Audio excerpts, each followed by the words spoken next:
네, 여러분 안녕하세요. 자, 24번째 주제에 왔습니다. 조선 후기의 경제 발달이라는 주제예요. 자, 일단 조선 후기다라고 하면은 임진왜란 이후의 시기를 조선 후기다라고 이야기를 한다. 그래서 임진왜란 이전에서 이후에 조선 사회가 변화된 모습에 대한 여러 가지의 모습을 볼 겁니다. 그중에서 경제와 관련한 내용인데요. 자, 결론부터 말씀드리자면은 이 경제의 부분의 변화는 민간의 영역이 상당히 많이 증가하게 될 거예요. 정부가 주도하고 정부가 시켜서 이런저런 일을 하는 이런 시대가 아니라 민간에서 농업도 발달하고 수공업, 광업 이런 것들이 발달하는 이런 변화된 여러 가지의 모습을 보게 될 겁니다. 이와 관련한 내용 만나보러 우리 떠나보도록 하겠습니다. 자, 24번째 주제에 대해서 테마를 말씀드리고 시작을 하겠습니다. 조엄로라고 되어 있어요. 이게 도대체 무슨 얘기인지 하나 둘씩 보도록 할게요. 자, 여기 길이 하나 있습니다. 여기는 어디냐면요, 서울특별시 중구의 을지로라는 곳이에요. 을지로가 왜 을지로일까? 여러분 을지로라는 지명에 대해서 한 번쯤은 들어보셨죠? 왜 을지로냐? 이 을지로는 이 사람의 이름을 딴 겁니다. 누구냐? 바로 살수대첩의 주역이었었던 을지문덕 장군이에요. 예, 여기가 왜 을지로냐면은 옛날에 이 지역에 나중에 이제 조선 후기에 청나라 사람들이 우리나라 와가지고 막 장사하고 막 이런 모습들이 저 이후 근대 시기 때 나오게 되거든요. 그래서 이 중국인 세력을 조금 요렇게 좀 해줘야겠다라고 하는 의도 때문에 을지문덕. 그래, 이 중국의 침입을 격퇴했었던 장수기 때문에 이런 지명이 붙은 겁니다. 또 하나의 지명을 소개해 드릴게요. 서울특별시 중구에 충무로라고 있습니다. 이거는 어디에서 딴 걸까? 충무로. 바로 이분입니다. 이순신. 이순신의 호는 충무공 이순신에서 딴 거예요. 왜 여기는 충무로 이순신의 이름이 붙었느냐? 여기에 일제강점기 때 일본인들이 많이 살고 있었던 지역 중에 하나였었거든요. 그래서 일본인들의 길을 이순신 장군님의 길을 받아서 좀 이렇게 좀 눌러줘야겠다라고 생각을 했었던 거지요. 자, 그럼 다른 지역으로 한번 가볼게요. 자, 이번엔 여긴 어디냐? 경상남도 산천군에 문익점로라고 불리는 곳이 있어요. 여긴 왜 그런지 아시겠죠? 문익점, 그래, 바로 이분이다 이거지. 목화를 들여왔었던 문익점. 예, 이 문익점이 목화를 재배했다라고 알려진 지역 중에 하나가 이곳이었거든요. 그래서 고려 말 때 문익점, 목화를 들여왔었던 이분의 이름을 따서 문익점로다라고 이름을 붙였던 겁니다. 다른 지역도 있겠죠. 강원도 원주시에 가면요, 그래, 오늘의 주제 조엄로라고 불리는 곳이 있습니다. 여긴 또 왜 그럴까? 자, 시기를 앞당겨서 이전 조선 후기 시기로 한번 가보겠습니다. 1763년 조선의 모습은 이런 모습이기도 했었어요. 어때요? 여러분들 보니까. 이거 좀 비가 내려야 되는데 구름은 있는데 비가 안 내리는 것 같아요. 예. 엄청난 가뭄, 기근 이런 걸로 백성들이 고통을 받고 있었던 시기. 당시는 이제 왕이 영조였을 때이거든요. 이때 우리나라에 뭐 가뭄이 빈번하긴 한데 이때 가뭄도 좀 심했었나 봅니다. 자, 이 시기에 일본으로 떠나는 사람들이 있었습니다. 바로 조선통신사, 여러분들 앞서 봤었던 일본에 파견됐었던 사신단이죠. 조선통신사가 이렇게 막 파견이 됩니다. 자, 이 조선통신사 여기에 누가 있었냐? 바로 이분이 있었어요. 조엄, 사람 이름이었었습니다. 이 사람이 있었던 겁니다. 그러면 이 사람이 뭘 했길래 이름을 따서 지명이 되었는가? 이 사람이 당시 일본에 가서 새로운 작물을 봐요. 이 작물 조선 땅에서 재배하면 백성들, 기근으로 어려움을 겪고 있는 백성들의 배고픔을 해결할 수 있겠다라고 생각을 했나 봅니다. 그래서 이 작물을 들여옵니다. 과연 이 작물은 무엇일까? 이겁니다. 바로 고구마예요. 고구마를 일본에서 들여오게 된 이 시기가 바로 조선 후기 시기입니다. 자, 그래서 이 고구마가 우리나라에서 이제 퍼지게 되고 지금은 이제 뭐 건강식으로도 많이 먹게 되는 거죠. 근데 처음에는 이 배고픔을 해결하기 위해서, 기근을 해결하기 위해서 이런 작물을 구황작물이다라고도 이야기를 해요. 그래서 큰 업적을 남기셨구나.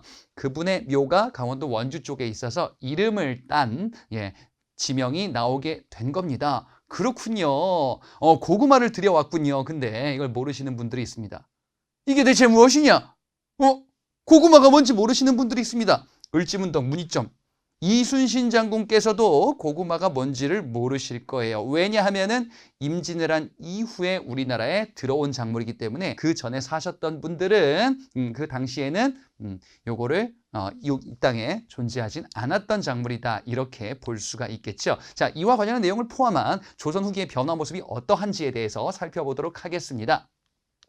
자, 조선 후기의 경제 발달, 뭔가 변화된 겁니다. 이전에 비해서 어떤 게 변했는지 첫 번째 주제, 농업은 어떻게 변화되고 발전되었는가를 보도록 하죠. 자, 가장 중요한 것 중에 하나가 바로 모내기법의 확대, 전국적인 시행, 보편화 같은 말이에요. 모내기법은 이양법이라고도 불렸었죠. 이거 뭐였었냐면 이거 앞서 제가 간단히 설명을 해드렸었는데 즉 쌀을 재배하기 위해서 땅에다가 직접 파종해서 자라게 하는 게 아니라 미리 키워놓은, 모판에다 키워놓은 거, 그 다음에 싹을 틔운 다음에 그것을 옮겨 심는 방식이란 말이죠. 싹을 틔워서 옮겨 심는 방식, 이게 바로 이제 모내기법인데, 이렇게 하면은 장점이 잡초를 제거하기에 유리하단 말이죠. 왜? 싹을 틔웠기 때문에 그거 표시만 잘해두고 줄만 잘 맞춰주면 나머지 거 그냥 뽑으면 되는 거거든요. 그죠? 잡초를 제거하기에 유리하기 때문에 좋은 것 중에 하나가 생산력이 높아지는 거예요. 이 모내기법이 잘 정착된다면 이전에 씨를 직접 파종하는 것에 비해서 노동력은 5분의 1로 절감될 수도 있대. 그러면 5명이 하던 일을 1명이서 해도 가능하다라는 걸 의미하는 거예요. 자, 그래서 지금 여기 이 내용입니다. 모내기법으로 논의 잡초를 제거하는 노동력이 늘어났어요? 줄어들었어요? 어떻게 됐어요? 그래. 줄어들었지요. 노동력이 줄어들었다, 절감되었다라는 거는 좋은 겁니까? 나쁜 겁니까? 좋은 거죠. 힘을 덜 들이고도 더 많은 작물들 수확할 수 있게 된다. 벼농사 방식의 방법, 바로 이양법, 즉 모내기법이다. 그래서 적은 노동력으로 많은 땅에 농사를 지을 수가 있게 된다. 특정 소수의 인력이 광활한 면적을 재배하는데 이것이 가능해졌다. 그래서 광활한 지역을 재배한다. 줄여서 뭐라고 하냐? 광작이다라고 이야기를 합니다. 결국 이 광작이다라는 것은 노동력이 줄어들었기 때문에 가능해진 현상이고요. 바로 모내기법의 시행으로 가능해진 모습이다. 근데 이 모내기법이라는 게 이 조선 후기에 처음 보급된 건 아니에요.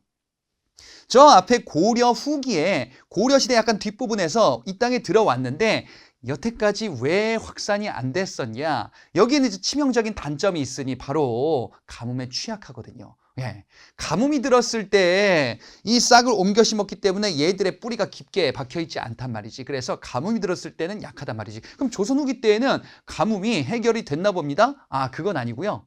조선 후기 때에는 가뭄은 뭐 자연현상이니까 어쩔 수 없다 손 치더라도 가뭄의 피해를 좀 완화할 수 있는 수리시설, 저수지 같은 것들, 이런 것들이 더 많이 건립이 되거든요. 그래서 모내기법을 전국적으로 널리 시행해도 되겠다라는 시대가 된 거예요. 그게 바로 조선 후기 이양법이 전국적으로 확대된다. 자, 그러면 모내기법은 뭐라고 말씀드렸냐면은 직접 씨를 땅에다 파종하는 게 아니라 모를 키운 다음에 벼의 싹을 키운 다음에 요거를 옮겨 심는 방식이라 그랬어요. 그러면 여러분 농부다라고 생각해서 잘 생각해 보세요. 씨를 직접 파종할 때와 키워서 옮겨 심을 때 다른 점이 하나 있어요. 뭐가 있냐? 옮겨 심을 때까지 그 땅은 뭐 하고 있어요? 놀고 있어요. 아무것도 안 하고 있잖아요. 땅을 직접 씨를 땅에다가 직접 파종할 때는 땅이 여기서 일을 하고 있는 건데 옮겨 심기 전까지는 이 땅은 놀고 있잖아. 그치? 그래서 그때 재배하는 작물, 농부 입장에서는 땅을 놀리는 게 아깝잖아요. 바로 보리를 재배하는 거예요. 모내 기법이 확대되다 보니까 보리를 재배한 이거를 옮겨 심기 전까지 재배해서 수확할 수 있는 그 기간이 확보가 되는 거거든요. 그래서 벼를 재배하면서 그 전에 보리도 재배하는 이 두 가지를 할 수 있는 이걸 우리가 뭐라고 하냐? 이모작이다라고 이야기를 합니다. 자, 그러면 이 모내 기법의 시행으로 노동력은 줄어들죠. 그리고 어떻게 돼요? 이모작이 가능해지니까 수확량, 즉 생산량은 늘어나지 않을까요? 그렇죠. 예. 농부의 입장에서는 더 많은 작물을 자신의 수입원으로 확보할 수가 있게 되겠죠. 자, 이런 것들이 가능해지다 보니까 농민들의 수입 증대에 기여하게 된 겁니다. 물론 모든 농민이 혜택을 본 건 아니에요. 왜냐하면은 농민들 중에서도 지금 보니까 노동력이 줄어들었다. 필요한 노동력이. 그러면 5명이 하던 일을 1명이 해도 되네요? 1명이 해도 된대. 그러면 나머지 4명은 어떻게 된 거예요? 필요 없어진 노동력이 된 겁니다. 1명은 부자가 되는 거고 나머지 4명은 이제 몰락하게 되는 거예요. 농민들이 부유한 농민과 그렇지 않은 농민으로 계층이 나눠지는 겁니다. 그 부유한 농민을 부자 농민, 부농이다라고 이야기를 해요. 그렇지 않은 농민은 어떻게 되는 거예요? 몰락하게 되는 거지. 아, 그러면 사회적인 구조에도 영향을 주겠네요. 이런 현상이. 자, 이게 바로 모내 기법의 시행과 그로 인한 변화다라고 볼 수 있습니다. 농업의 새로운 변화는 이뿐만이 아니었습니다. 새로운 작물들, 그중에서도 상품 작물의 재배가 상당히 많이 확대가 되는데 시장 거래, 장시에서의 시장 거래가 확대되면서 농작물을 지어서 팔아먹을 수 있다라는 인식들이 생기게 돼요. 자, 그래서 농민들이 수입원으로서 확보하면서 농업을 이어갔었던 이런 작물이 뭐가 있냐? 담배, 면화, 인삼, 고추 이런 것들이 있습니다. 자, 그 중에서요. 인삼은 옛날부터 우리가 재배해서 팔고 수출하기도 했었던 작물이에요.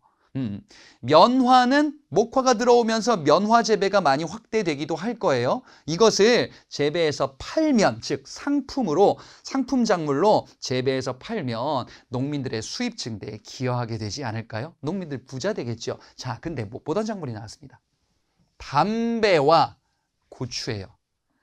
담배와 고추는 임진왜란 이전에는 이 땅에 존재하지 않았던 신작물이에요. 저 아메리카 대륙에서 이제 퍼지고 조선까지 전래됐었던 작물이거든요. 이 작물들이 엄청나게 인기를 끌게 돼요. 자, 담배 얘기를 잠깐 해볼게요. 여러분, 담배는 좋은 건가요? 나쁜 건가요? 나쁜 거죠. 그치? 지금 나쁜 거기 때문에 뭐 금연해야 된다 막 이런 것들 막 많이 나오는 시대잖아요, 당연히. 근데 이 조선 시대 때 담배가 전래됐을 때에는 담배가 뭔가 약간 신령스러운 기운을 가지고 있는 약초 같은 느낌이었었어요. 그래서 담배를 정말 많은 사람들이 즐겨 피웠거든요. 그러다 보니까 담배 수요가 엄청난 거예요. 실제로 조선 후기 왕 정조는요, 시험 문제에다가 냈어요. 모든 백성들이 담배를 피게 할 수 있는 방법은 무엇인지 한번 생각해서 써보도록 하라. 그래. 담배가 이때 엄청난 인기가 있었구나. 담배가 정말 나쁘다라는 인식이 별로 없을 때예요. 그렇기 때문에 이거 재배해서 팔면 돈이 많이 되겠죠. 또 고추. 여러분들 한국인 K푸드 하면은 제일 먼저 떠오르는 게 무슨 맛이겠어요? 불 머시기 해가지고 이제 매운 것들 많잖아요. 저는 개인적으로 매운 걸 잘 먹지 못하는데 맵찔인데 근데 기본적으로 저도 당연히 매운 거를 즐기기는 하죠. 왜? 나 한국 사람이잖아요. 이 매운 거의 원천이 어디서 온 거야? 고추. 근데 이 땅에 고추가 전래된 건 임진왜란 이후예요. 그 전에는 고추가 존재하지 않았었어요. 근데 한국인들이 고추 맛을 보니까 야, 이거 맛있다 이거지. 그죠? 그리고 김치에 넣으니까 어때요? 빨간 김치가 되는 거죠. 그 전에는 김치가 없었나요? 하얀 김치, 백김치였었어요. 그러다가 빨간 김치가 나오기 시작하는 겁니다. 그래. 이거 재배하면은 인기가 어마어마하겠죠. 상품 작물로서 재배되고 판매된다. 농민의 수입 증대에 기여하게 된다라고 볼 수가 있겠습니다. 많은 작물들이 팔리면서 한편으로는 쌀의 수요도 증가하게 될 거예요. 쌀의 수요가 증가하는 이유 중에 하나는 도시로 인구들이 많이 몰리게 될 거거든요. 상업이 발달한.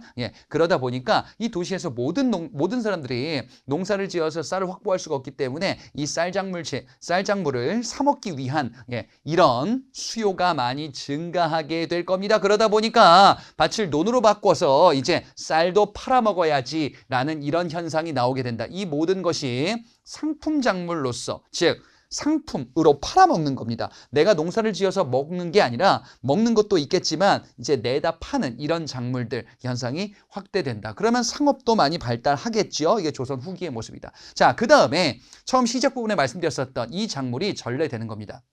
바로 고구마 작물이 전래가 돼서 재배가 될 겁니다. 구황작물이다라고 하는 거는요, 흉년, 기근이 들었을 때, 즉 쌀농사가 망했어요. 그럴 때 그나마 끼니를 해결할 수 있는 대체 작물들, 이런 것들은 이제 구황작물이다라고 이야기를 하는데, 비교적 척박해도 잘 자라는 고구마 또는 감자, 감자도 조선 후기에 들어왔나 봅니다. 그래요. 조선 후기, 임진왜란 이후에 이 두 작물이 이 땅에 들어오면서 배고픔을 해결할 수 있고 흉년을 극복할 수 있는 작물들로서 인식이 커지다 보니까 널리 이 보급이 확대되게 될 겁니다. 자, 여기까지 내용은 결국에는 이거예요. 농민의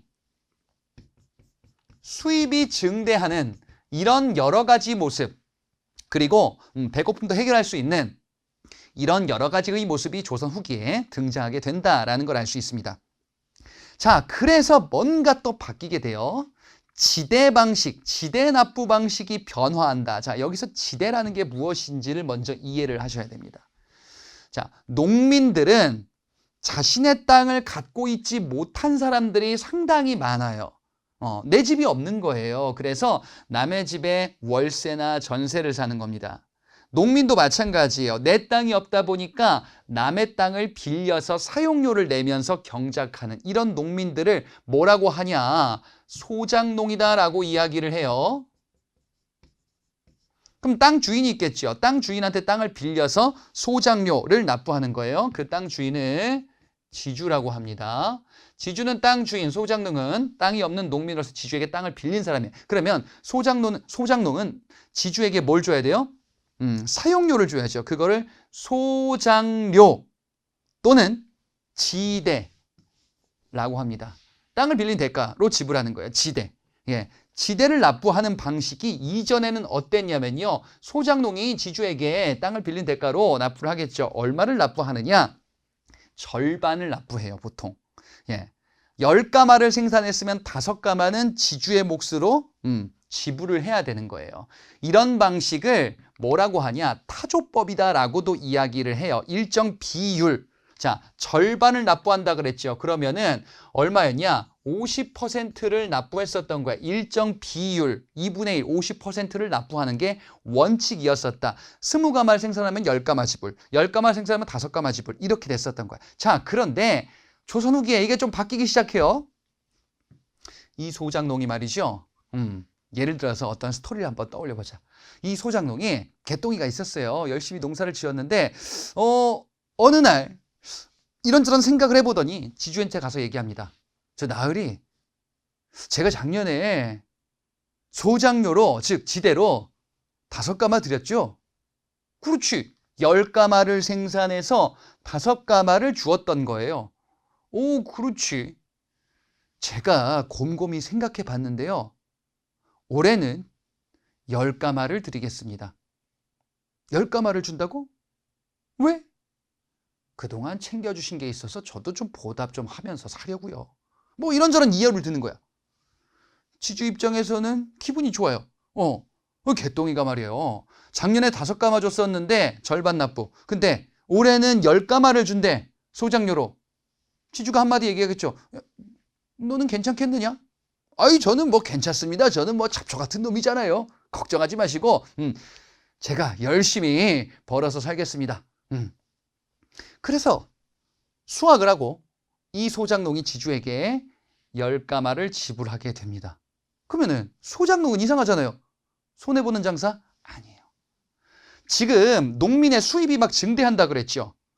앞서 이양법 같은 경우는 최대 5배까지도 생산량이 증가할 수 있거든요. 그러니까 이런 개념이에요. 이전에는 10가마를 생산해서 5가마를 지불했었거든요. 근데 수입이 5배가 됐다라고 한번 가정을 해볼게요. 50가마를 생산했어. 얼마 준다 그랬습니까? 제가 10가마를 드리겠습니다.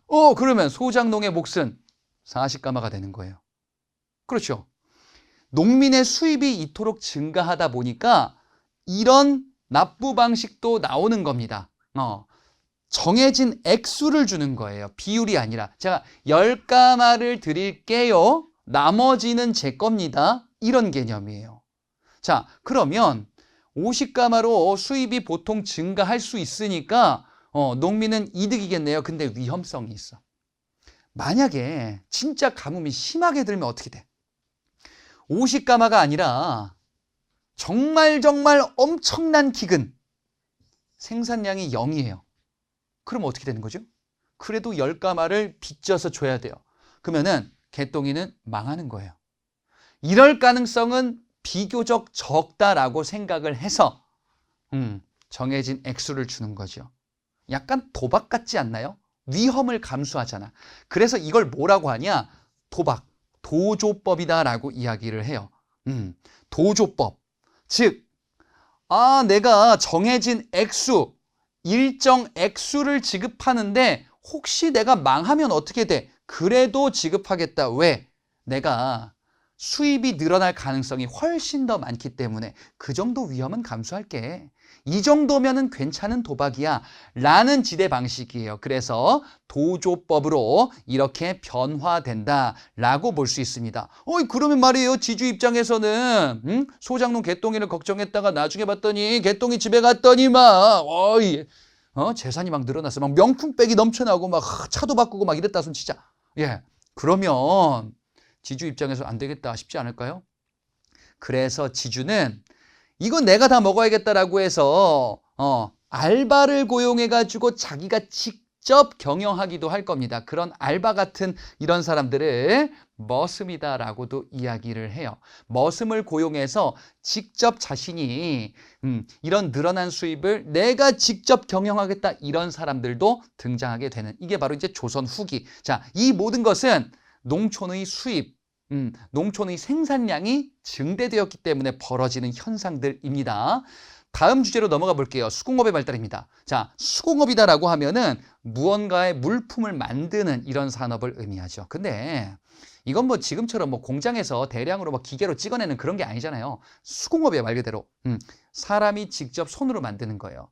이렇게 만드는 사람들을 장인이다라고도 이야기를 해요. 근데 이 수공업은 뭔가의 어떤 큰 산업은 아니에요. 정부가 시켜서 야 이런 거 필요하니까 이런 거 만들어. 이런 거 만들어 와. 뭐 책상 같은 거 만들어 와. 해가지고 이 장인들한테 할당을 해요. 너 만들어 가지고 세금으로 납부해. 대신에 시킨 거 이상하면은 그건 네가 알아서 팔어. 시장 거래가 활성화되기 전에는 이 사람들이 널리 크게 많은 물품을 생산해서 팔 수는 없었어요. 자, 그러다가 시장 거래, 거래량이 점점점 늘어나는 조선 후기로 접어들면서 이 수공업자들이 이제 우리가 직접 만들어서 물품을 팔고 이걸로 먹고 사는 게 낫겠다라는 생각들을 하기 시작해요. 그러다가 돈 좀 있는 사람들이 솜씨가 좋은 장인에게 투자를 해야겠다라는 생각을 해요. 왜? 능력이 뛰어나요. 어렸을 때부터. 인물도 괜찮고, 끼도 좀 있고, 그래가지고 이제 뭐 아이돌이 되고 싶대. 그러면은 이제 뭐 기획사들 사이에서 우리랑 같이 하자고 이렇게 뭐 계약하면서 투자하겠다. 연습생 좀만 곁들면은 이렇게 해가지고 스타가 될 수 있어라고 투자할 수 있겠죠. 여기도 마찬가지예요. 이 수공업자들에게 상인들이 와요. 딱 돈을 주는 겁니다. 엄청난 돈다발을 가지고 오는 거예요. 그래서 뭐라고 하냐? 우리와 독점 계약하자. 내가 대금을 미리 줄 테니까, 선 지급할 테니까, 당신이 생산하는 품목은, 물품은 나에게 독점 공급해달라. 이런 방식을 선대제, 미리 대금을 지급하는 방식이에요. 상인, 물주가 지급을 하는 거예요, 지금. 그래서 선대제 수공업, 이런 수공업이 유행하게 된다라고 볼 수 있어요. 그래서 이게 지금 뭐냐면요, 민간 수공업이 활성화되고 있는 거예요. 예, 정부가 이거 만들어, 저거 만들어, 이만큼 만들어, 더 발전시켜, 이렇게 하는 게 아니잖아요. 돈이 되기 때문에 돈 있는 사람들이 투자를 하는 거예요. 민간 경제가 활성화되고 있는 조선 후기의 모습이다라고 볼 수 있습니다. 자, 그러면 이제 아이돌이라고 한번 생각해 보자. 대형 기획사 계약해가지고 그래서 막 스타가 됐어요. 그 다음에 몇 년 이렇게 쭉 활동하다가 보통 이런 모습 보이지 않나요? 기획사를 차려야겠다. 예, 뭐 1인 기획사던. 이 연예인들이 막 자신들의 기획사를 차리는 경우들이 있잖아요. 그렇죠? 그래서 뭐야, 이제 독자적으로 제품을 생산하고 자기가 직접 시장 거래 여기에서 이제 활동하겠다. 독립 수공업자들도 등장하게 되는 거예요. 예. 그래서 기획사랑 계약했다가 이제 기획사를 차리는, 예, 이런 수공업의 모습. 그래서 민간 경제가 또한 이렇게 발전하는군요. 다음의 주제, 광업입니다. 자, 광업은 광산 자원을 채굴하는 산업을 광업이다라고 이야기를 하지요. 자, 광업이 발전하는 배경 중에 하나는 수공업의 원료이기도 하기 때문에 광업이 일단 발전하는 거예요. 광산 자원을 바탕으로 하여 여러 가지 물품을 생산할 수 있잖아요. 앞서 봤을 때 수공업 발달. 그렇죠? 그 다음에 또 하나가 이 조선 후기에는 말이죠.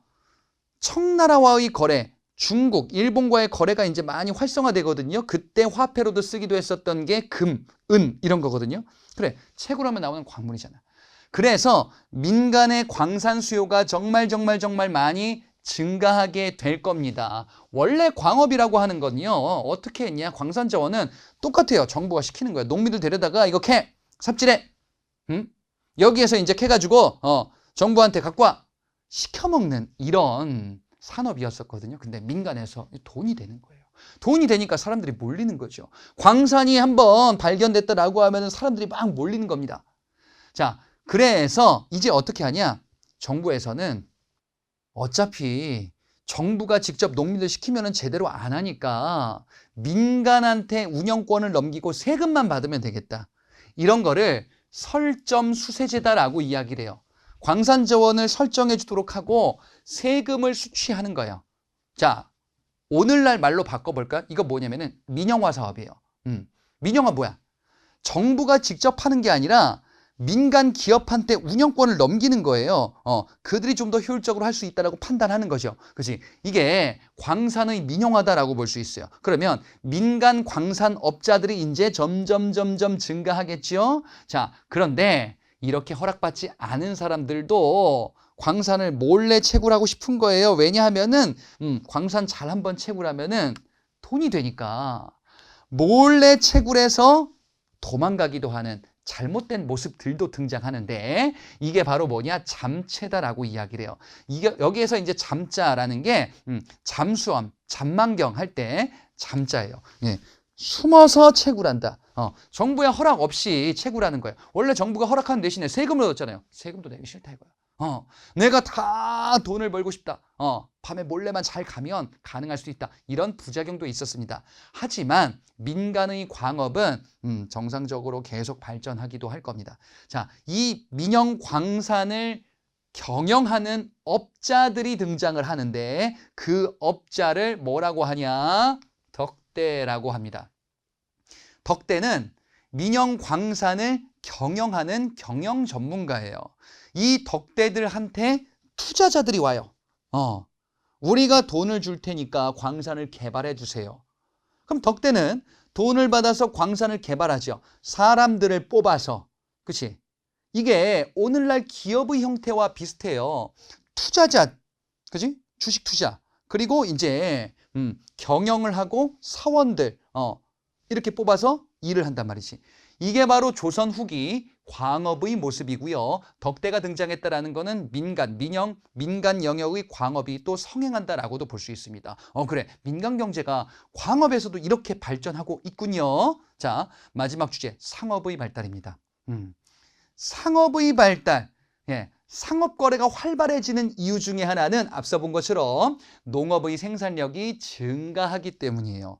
생산력이 증가했다라는 것은요, 이전에 비해서 더 많은 농산물을 만들어냈다. 그러면은 이거를 팔아먹어서 자신의 수입으로 바꿔야 될 거 아니야. 이런 거래량이 증가하는 겁니다. 그리고 여러분 앞서 봤었던 대동법 있잖아요.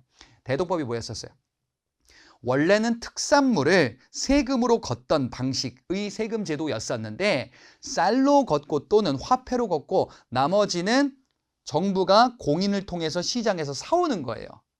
그러면 원래 걷던 특산물 걷던 게 시장 거래로 바뀌는 거거든요. 그러니까 당연히 상업 거래는 늘어날 수밖에 없는 겁니다. 언제요? 조선 후기에 엄청나게 증가하는 이런 산업이다라고도 볼 수 있습니다. 자, 상업에서 우리가 일단 구분해야 되는 게 이 상인들이 누구냐라는 문제거든요. 사상이다라고 하는 상인들은요, 사적인 상인이에요. 이게 무슨 말이냐? 이 조선시대 때는요, 상업 거래, 여기에서 일하는 사람들을 좋지 않게 봤었어요. 이 유교국가 조선에서 유교적 가치관에 따르면 아니 진짜 좋은 건 농업이지. 응?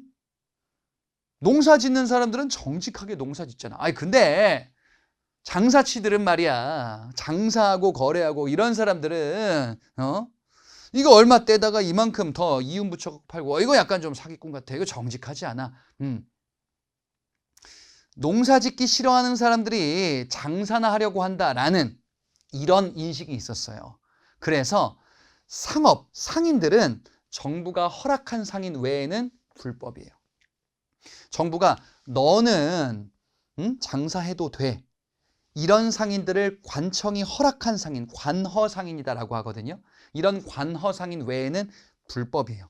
이 사상들은 사실상 허락받지 않은 불법 상인에서 출발하는 겁니다. 시장 거래가 늘어나니까 당연히 이런 상인들의 거래도 늘어날 수밖에 없겠지요. 자, 이런 사상들이 점점점 증가합니다. 점점점 증가하는데 수도 한양을 기준으로 한번 볼게요. 2현과 7패에서 상인들이 엄청나게 증가하게 되거든요. 이 2현과 7패는 수도 서울의 동대문, 남대문 쪽이에요. 이게 지금 어디냐면 동대문 시장, 남대문 시장이거든요. 이 도성, 이 주변에서 엄청난 거래들이 점점점 늘어나는 거예요. 근데 합법적으로 거래하고 있었던 허락받은 상인들이 있었거든요. 그들이 누구냐? 바로 시전상인이에요. 이들은 불법상인이죠. 이 불법상인들을 뭐라고도 하냐? 난전이다라고도 이야기를 해요. 이 난자가 어지럽다라는 뜻이거든. 상업거래를 어지럽게 하는 불법상인 이런 뜻이야. 그럼 난전의 거래가 점점점 증가하는데 시전상인들이 어떻게 합니까? 이들은 합법상인이고 난전은 불법상인이에요. 사상이에요. 이거를 통제할 수 있는 권한이 있었어요. 시전상인이 난전을 통제할 수 있는 이런 권한이 있었거든요. 예, 이런 권한을 금난전권이다라고 합니다. 난전을 금할 수 있는 권리예요. 즉, 요거는 합법적인 상인이 불법 상인을 통제하고 그 다음에 뒤엎을 수 있는 이런 권한들이다라고 볼 수 있어요. 근데 난전이 점점점 증가하고 있죠. 언제까지 이렇게 할 거야? 그래서 고민 끝에 이분께서 바로 정조 때 신해통공이라는 조치로 영조와 정조할 때 그 정조예요. 정조 때 신해통공이라는 조치로 유기전이라는 이런 상인들 외에 이런 점포들 외에 일부를 빼고는 나머지는 이 금난전권을 폐지합니다. 그러면 이거 통제할 수 없는 거야. 그럼 난전이 합법화되는 거야. 그래서 사상, 난전들이 이제 자유롭게 활동할 수 있게끔 상업거래를 정부가 보장해 주겠다. 이제 불법으로 규정하지 않겠다라는 선언이다. 정조를 반드시 기억하셔야 됩니다. 이 조치가 뭐다? 신해통공이라는 조치예요. 그리고 수도 서울뿐 아니라 지방의 여러 곳에서도 성장하게 되겠죠. 여러 곳에서도 상인들이 성장하면서 이렇게 큰 상인들로 성장하게 되는데, 자, 이렇게 성장하는 상인들 일부는요, 되게 큰 여러 대형 물품들을 담당하는 독점 도매업인 도고로 성장하기도 합니다. 소매상이 아니라 도매상도 나오는 거예요. 예, 이런 상인들을 도고다라고 하고 대표적인 상인이 누구냐면요, 공인이에요. 공인이 누구냐?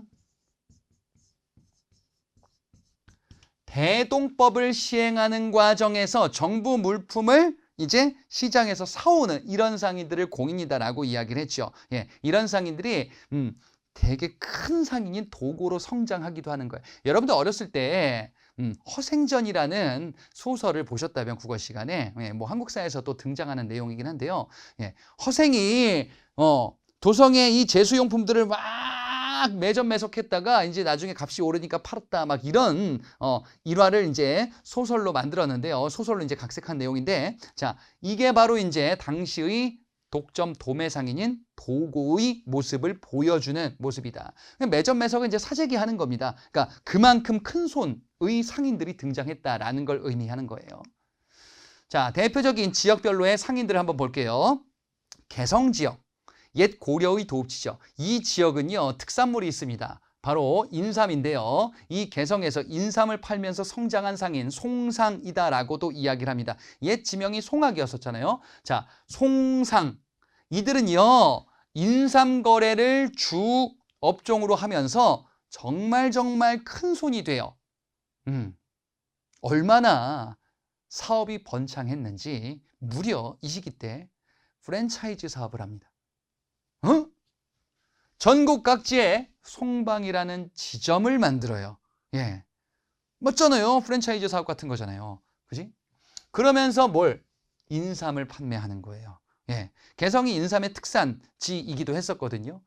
그리고 자신들만의 독자적인 회계법이 있어요. 이건 뭐야? 돈이 너무 많다 이거지. 이걸 관리하기 위한 나름의 방법도 있었다라는 겁니다. 자, 그 다음에 전국의 물품은 다른 나라로 수출도 되기도 하지만 수도 서울로 집중되기도 하죠. 우리나라의 교역로는요, 국토의 70%가 산지이다 보니까 수로와 해로가 많이 발달하거든요. 배들이 왔다 갔다 해. 그러면 수도 한양에 배가 왔다 갔다 한다. 그러면 수도 한양을 근거지로 활동하는 상인들은 배를 가지고 있겠죠. 선박을 가지고 있는 선박상인들, 이 주류를 이루고 있겠죠.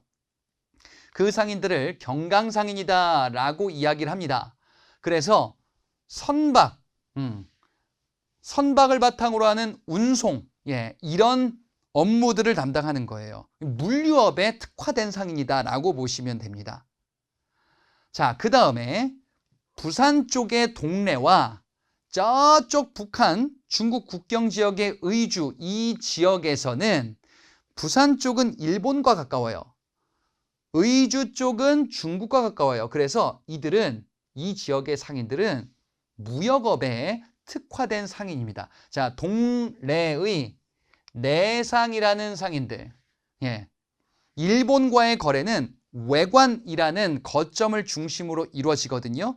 외인들이 우리나라에서 머물도록 허락된 관공서 비스무리한 곳이에요. 여기에서 거래를 하게 되는데 이 상인들이 내상입니다. 그래서 무역업을 하겠죠.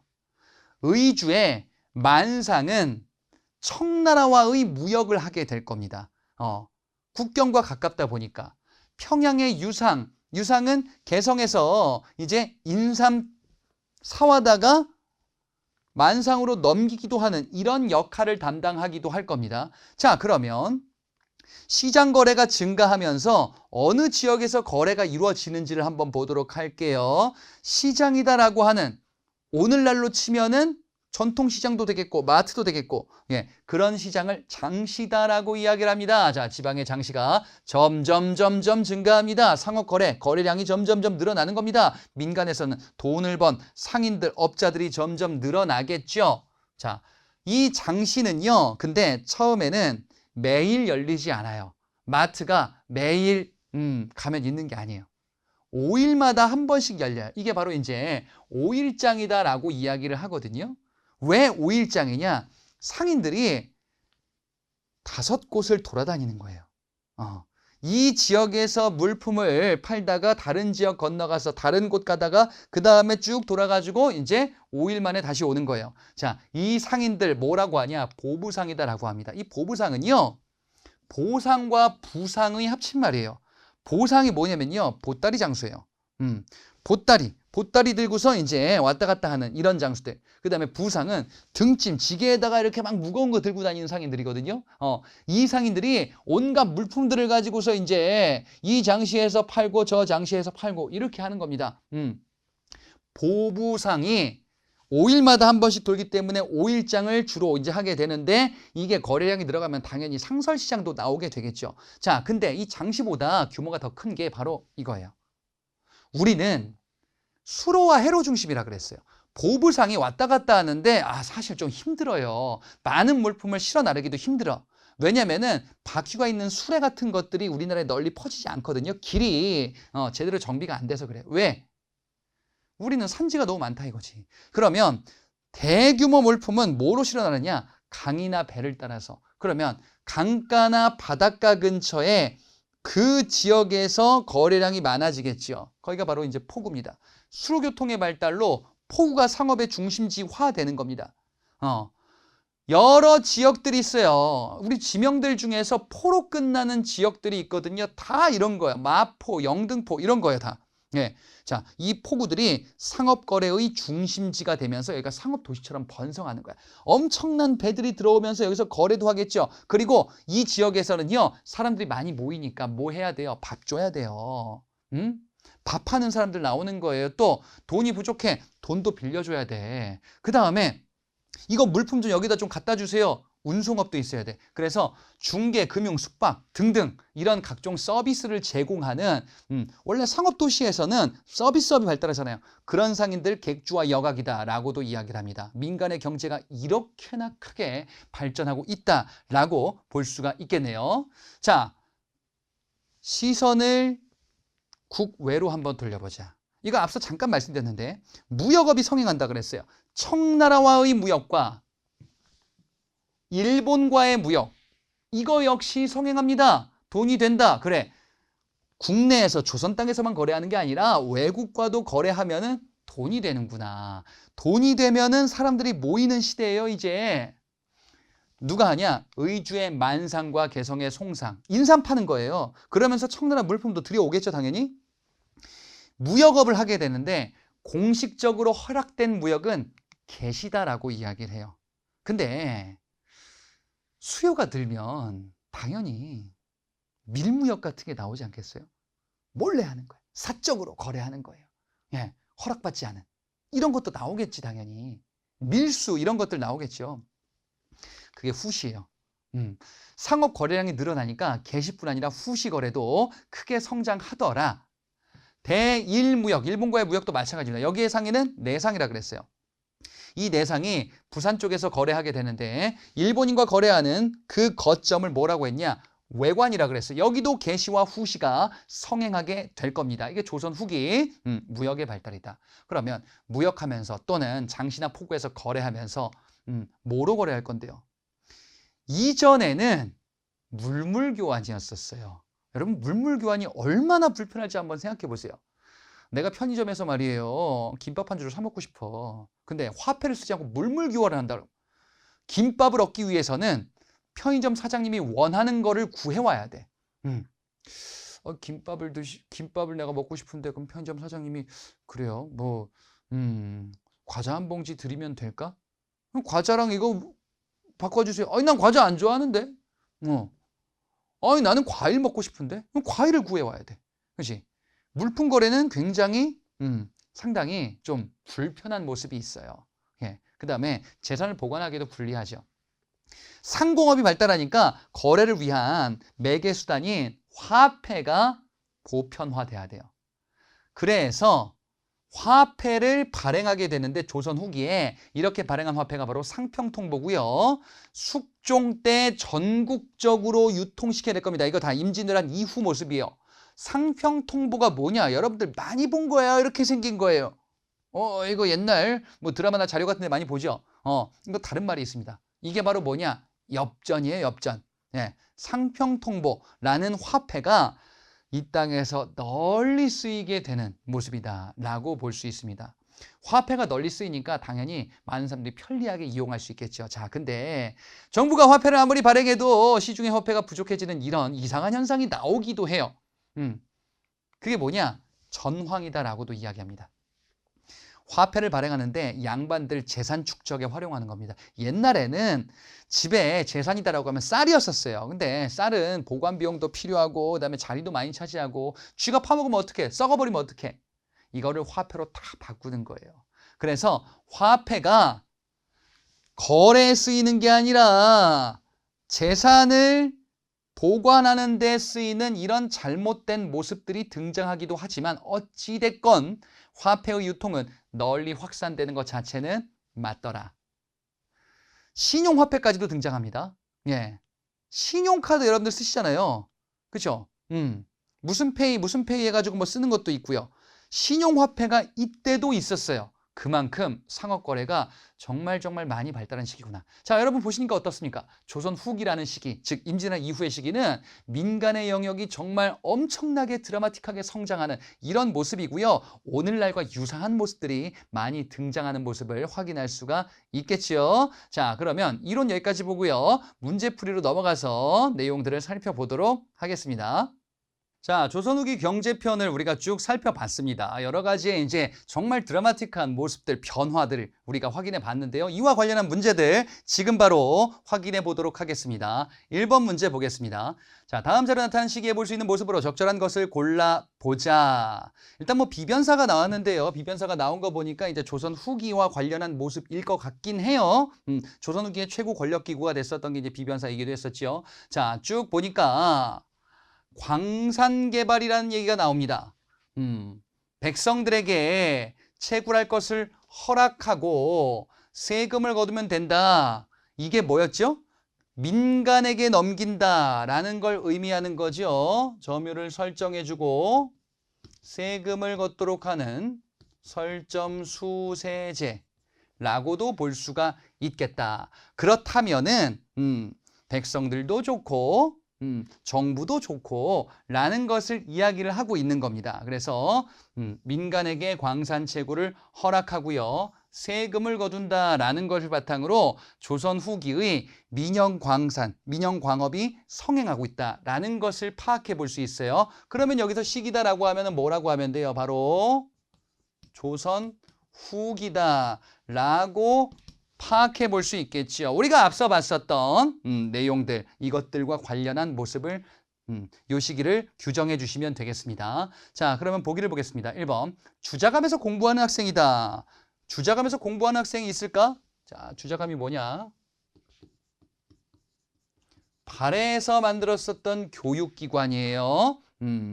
이전 통일신라 시기 때에는요, 국학이란 교육기관이 있었고 발해는 주자감이 있었고요. 고려는 국자감, 그리고 고려 말부터 조선까지는 성균관이라는 국립대학이 있었죠.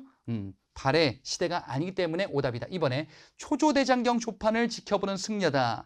초조대장경은 고려 초 거란의 침입에 대비하기 위해서, 거란 침입을 격퇴하기 위해서 만들었던 대장경입니다. 그래서 요거는 고려 초기에 해당합니다. 3번, 빈공과를 준비하는 육두품 출신의 유학생이다. 빈공과, 당나라에서 시행했었던 외국인 대상 과거 시험이었었습니다. 육두품 출신, 육두품이다. 신라 얘기죠? 예, 그래서 요거는 주로 이제 통일신라에서 등장했었던 내용이고요. 대표적으로 빈공과 합격해가지고 신라 말 때 활약하려고 했다가 잘 못됐던 최치원이라는 인물이 있기도 했었습니다. 4번, 과전법에 따라서 조건을 지급받는 관리다. 과전법은 고려 말 때 제정돼서 조선 초기까지 이어졌었던 제도로서 앞서 토지제도에서 봤었습니다. 자, 5번에 고추, 담배 상품 작물로 재배한다. 고추와 담배가 조선 후기에 들어왔었던 외래 작물이죠. 그래서 답은 5번이 되겠습니다. 2번 문제 보겠습니다. 가나에 대한 설명으로 가장 적절한 것을 골라보자. 자, 조선 후기에 활동한 상인에 대해서 말해달래요.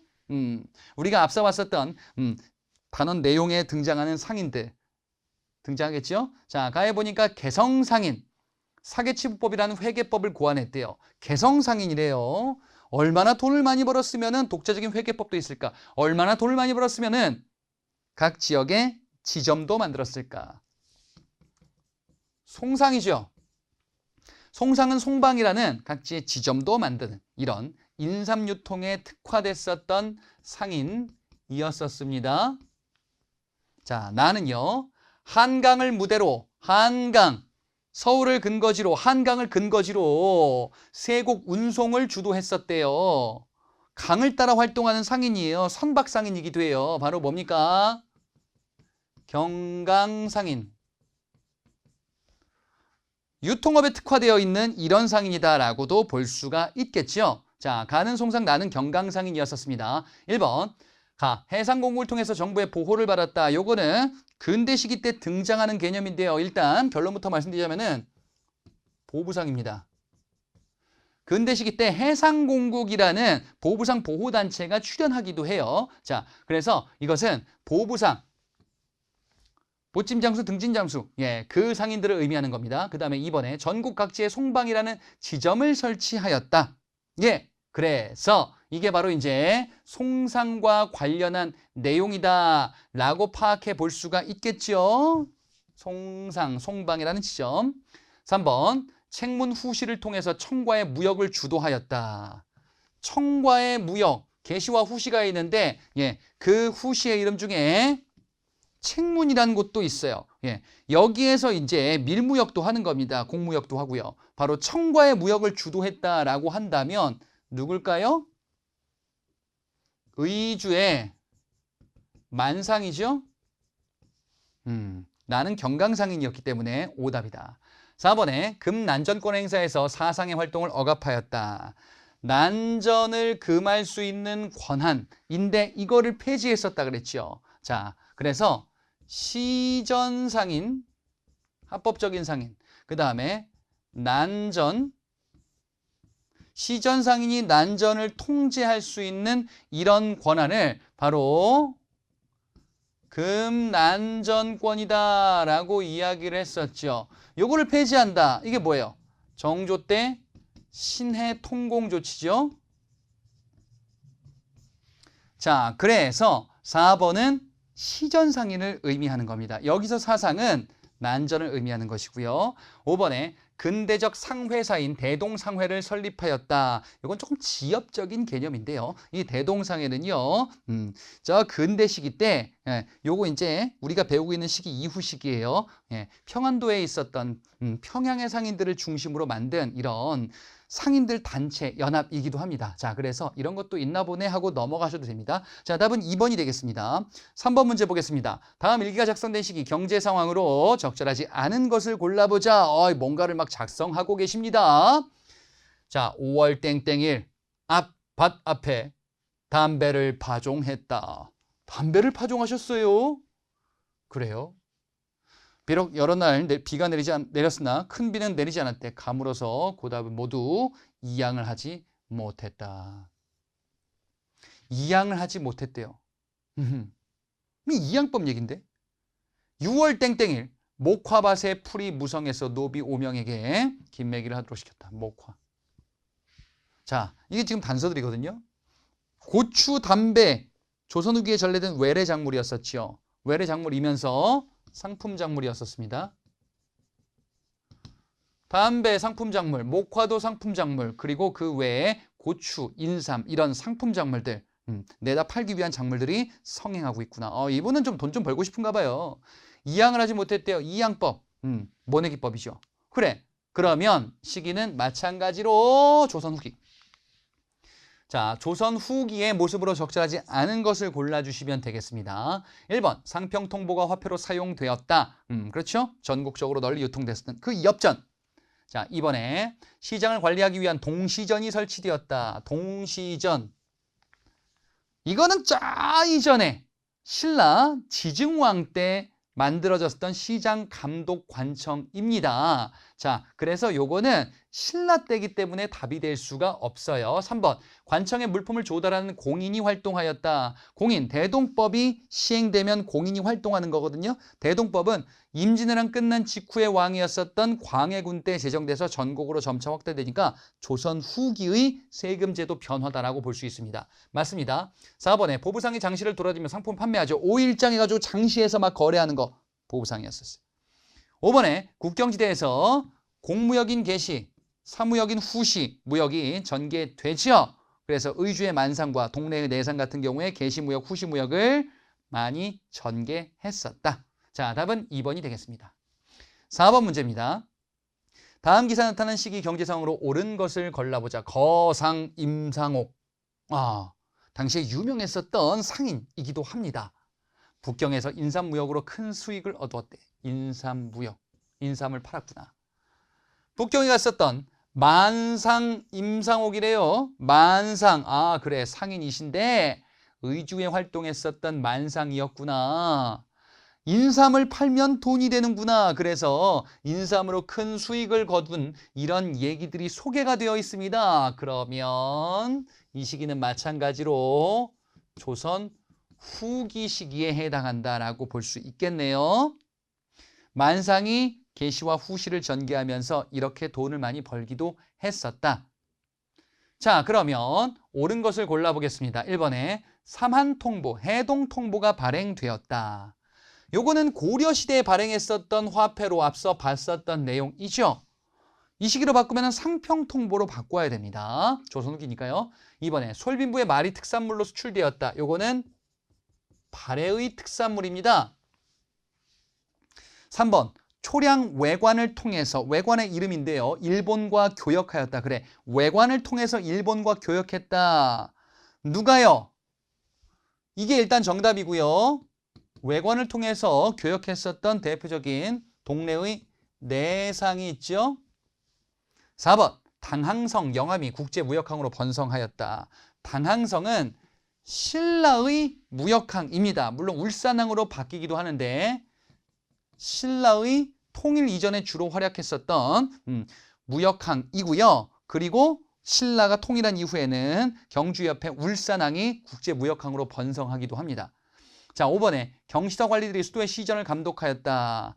시전, 수도에 있는 상점을 시전이다. 그 상인들을 시전상이다라고 하는데요. 이 경시서는요, 고려시대 때 시장을 감독하는 관청이고요. 이게 이제 조선까지 이어지긴 하거든요. 조선 전기까지만 이어져요. 예, 조선 앞에 뭐 여기까지는 모르셔도 되는데 세조라는 왕 때 이 경시서 이름이 평시서로 바뀝니다. 그래서 경시서는 고려는 해당하고 조선시대 때는 앞에만 조금 해당하나 보다. 지금 여긴 조선 후기이기 때문에 답이 될 수가 없겠습니다. 자, 그래서 답은 3번 이렇게 보시면 되겠습니다. 자, 이렇게 여러분들 문제 확인하시면서 내용 정리 잘 해주시고요. 저는 다음 강에서 찾아뵙도록 하겠습니다. 수고하셨습니다.